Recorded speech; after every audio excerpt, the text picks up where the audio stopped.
नमस्कार, मी जगदीश देशमुख. जयम विशेषमध्ये आपल्या सगळ्यांचं स्वागत. सुरुवातीलाच बातमी आहे पुण्यातून केतन अग्रवाल प्रकरणी. पुण्यातील उद्योजक केतन अग्रवाल यांच्या कथित हत्येच्या तपासामध्ये धक्कादायक माहिती समोर आली आहे. तपासाशी संबंधित सूत्रांच्या माहितीनुसार मुख्य आरोपी सिया गोयल हिनं केतन अग्रवाल यांच्याशी साखरपुडा झाल्यानंतरही सुमारे 4 महिन्यांपूर्वी तिचा प्रियकर चेतन चौधरी याच्याशी गुप्तपणे विवाह केला होता. फेब्रुवारी महिन्यात दोघांनी कोर्टात लग्न केल्याचं तपासामध्ये समोर आलंय. तेव्हा रजिस्ट्रार समोर साक्षीदार म्हणून सियाच्या 2 मित्रांनी सह्या केल्या होत्या. त्यांचा जबाबही आता नोंदवला जाणार आहे.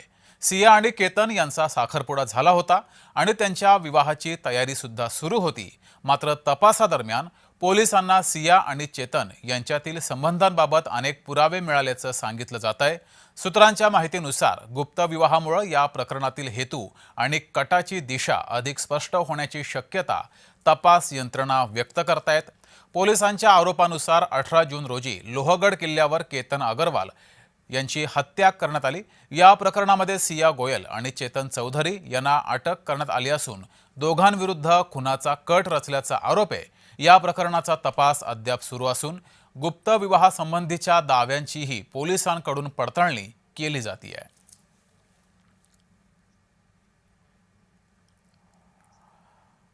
तर केतन अग्रवालची हत्या करण्यासाठी सिया गोयल कुठल्या थराला जाऊन तयारी करत होती त्याबद्दलची धक्कादायक माहिती तपासामध्ये समोर येते आहे. मे 2025 मध्ये घडलेल्या राजा रघुवंशी हत्याकांडाचा सियानं बारकाईनं अभ्यास केला होता. सोनमनं सुद्धा राजाला दरीत ढकलून त्याची हत्या केल्याचा आरोप आहे. सियानं केतनची हत्या करण्याचे अनेक मार्ग चाचपून पाहिले, पण पुरावा सापडेल या भीतीनं सियानं ते सर्व पर्याय मनातून काढून टाकले. मग उरला एकमेव मार्ग, तो म्हणजे उंचीवरून ढकलण्याचा. यामध्ये हत्याराची गरज नव्हती, कारण हत्यार वापरल्यास संशय तर येईलच, शिवाय हत्यार विकत घ्यावं लागेल, ते बाळगावं लागेल आणि हत्या केल्यावर ते लपवावं सुद्धा लागेल. ते जर सापडलं तर आपल्या हाताचे ठसे त्यावर सापडतील, असा विचार सियानं केला. त्याउलट जर गडावरून ढकललं तर हाताचे ठसे सापडणार नाहीतच, शिवाय CCTV दृश्य सुद्धा सापडणार नाहीत असं तिला वाटलं आणि मग त्यानुसार पुढचा कट तिने आखला होता. तर केतनच्या हत्येचे थरकाप उडवणारं प्लॅनिंग सियानं केलं होतं. अधिक माहिती पाहूयात. केतनच्या दिनचर्यावर तिचं बारीक लक्ष होतं.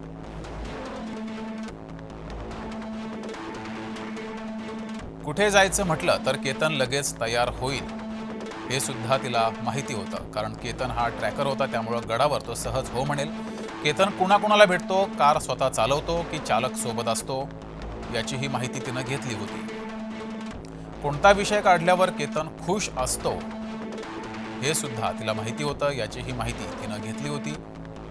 पुरावा मागे राहणार नाही यासाठी हत्या कशी करावी याची संपूर्ण माहिती तिनं ऑनलाईन घेतली होती. मोबाईलमधले चॅट आणि सर्च डेटा कायमस्वरूपी नष्ट कसा करावा याचीही माहिती तिनं घेतली होती. एका व्यक्तीला गडावरून ढकलण्यासाठी एक जण पुरतो की दोघं लागतात याचीही माहिती तिनं घेतली होती. तर सियानं गुगलवर नेमकं काय शोधलं होतं तेही पाहूयात. मानवी शरीरावर कोणत्या भागात वार केल्यास या व्यक्तीचा तत्काळ मृत्यू होतो याची माहिती तिनं घेतली होती. हत्येसाठी सर्वात सुरक्षित हत्यार कोणतं आणि ते कुठे मिळेल याचीही माहिती तिनं गुगलवर ऑनलाईन घेतली होती. गुन्हा केल्यानंतर पोलिसांच्या तावडीतून कसे सुटावं याचीही माहिती तिनं घेतली होती. CCTV कॅमेऱ्यांच्या नजरेतून कसं वाचावं याचाही संपूर्ण तपशील तिने मिळवला होता. पुरावाच राहणार नाही असा हत्येचा कोणता प्रकार आहे याचीही तिनं माहिती घेतली होती. किती उंचीवरून धक्का दिल्यास हमखास मृत्यू होतो याचीही इत्थंभूत माहिती तिनं मिळवली होती. डोंगरावरून नेमकं कुठून खाली ढकलावं याचीही संपूर्ण रेकी माहिती तिनं घेतली होती. केतनला ढकलल्यावर पहिला फोन कुणाला केला पाहिजे हे सुद्धा तिनं आधीच ठरवलं होतं.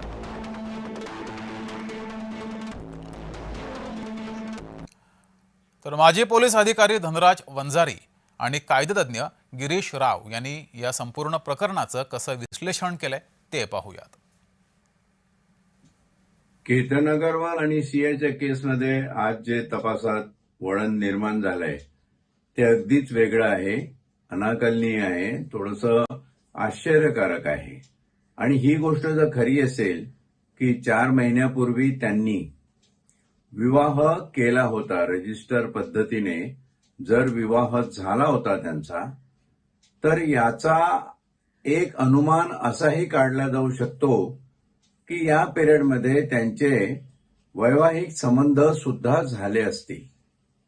आणि ते कुठे झाले, कसे झाले, हा सगळा उहापोह पोलिसांसमोर एक आव्हान म्हणून असणार आहे. आणि सरतेशेवटी जर ही परिस्थिती होती तर एक प्रकारची वैवाहिक जीवनात जी एक लैंगिक सुसंगतता लागते, म्हणजे लैंगिकदृष्ट्या सुसंगत आहोत की नाही, ज्याला आम्ही इंग्रजीत कॉम्पॅटिबिलिटी फॅक्टर असं म्हणतो. कदाचित मग त्या फॅक्टरमधून जर हा प्रकार घडला नसेल, सुसंगत नाही म्हणून हा आपल्या कामाचा नाही, आणि मित्र आहे तो सुसंगत आहे म्हणून मग त्याच्याबरोबर राहण्यासाठी म्हणून याचा काटा काढावा, असं एक विचित्र वळण मला वाटतं या दृष्टीनं आज या केसला प्राप्त झालेलं आहे. तपास यंत्रणांसमोर आणि माझ्या पोलीस बांधवांसमोर हे एक मोठं आव्हान असणार आहे. आणि त्या दृष्टीनं पुढे काय काय निष्पन्न होतं ते बघणं औचित्याचं ठरणार आहे. जिला आपण आज आपण गुन्हेगार म्हणतोय त्यांच्यातर्फे जर बघितलं, तिच्यातर्फे जर आपण विचार केला तर ती म्हणेल की जर माझं लग्न झालेलं आहे तर मी केतन अगरवालचं मर्डर कशाला करीन, काय त्याच्याने मला साध्य होईल, काहीच साध्य होणार नाही, मला मर्डर त्याचं करायची काहीच जरूरतच नाही आहे, त्याच्यामुळे माझा हेतू असूच शकत नाही त्याचं लग्न करणं, त्याच्याबरोबर लग्न करणं, त्याच्यामुळे त्याच्यासाठी मी त्याचा मर्डर केला हे तर अशक्य गोष्ट आहे. तर ह्या ती कदाचित या गोष्टीचा ती एक फायदा उचलू शकेल की तिचा हेतूच नव्हता त्याचा मर्डर करणं, म्हणजे तिला कारणच नव्हतं तिने त्याचं मर्डर का करावं जर तिचं लग्न झालं असेल. आणि जर प्रॉसिक्युशन म्हणजे पोलिसांनी जर ते प्रूव्ह केलं असेल तर मग ते लग्नच धरलं, म्हणजे मग ती बोलणार की मला काय कारणच नव्हतं याच्याशी ह्याला मारायचं, म्हणजे केतन अगरवालला. तर हा एक मला सीआयच्या तर्फे जर कोणी वकील असेल हा कदाचित ते घेईल. जर दुसऱ्या गोष्टी बघितलं तर प्रॉसिक्युशनच्या तर्फे म्हणजे आपण पोलिसांच्या तर्फे हे बघितलं तर पोलीस हा तर्क देऊ शकतील त्याच्यासाठी की तिने लग्न केलेलं होतं आणि ते लग्नानंतर दुसरं लग्न केलं असतं तर तो कदाचित चिटिंगचा गुन्हा झाला असता, तर त्याचे आणखी रिपरकशन झाले असते. त्याचा अर्थ असा झाला असता की तिच्या फॅमिलीमध्ये त्याच्यामध्ये प्रॉब्लेम झाला असता आणि त्याच्यासाठी तिला करायचं नव्हतं म्हणून त्याच्यासाठी तिने तो मर्डर केला. तर तिचं इंटेन्शन क्लिअर होतं का तिला मर्डर करण्यासाठी. तर प्रॉसिक्युशन हे प्रयत्न करेल की त्याचं इंटेन्शन काय होतं म्हणून. तर ह्या गोष्टीचं तिचं लग्न झालं तर ह्याचा कोण कसा उपयोग करेल जेव्हा हे ट्रायल होईल आणि तिचे वकील त्यांचे रिस्पेक्टिव्ह वकील काय पद्धतीने मांडणार आणि मग कोर्टापुढे कसं ते मांडणार त्याच्यावरनं खूपशा गोष्टी ठरतील. त्याच्यामुळे आत्ता आपण त्याच्याबद्दल काही भाष्य करणं की त्याचा उपयोग कोण कसा करेल कदाचित हे खूप लवकर आपण त्याच्याबद्दल बोलणं असेल असं होईल.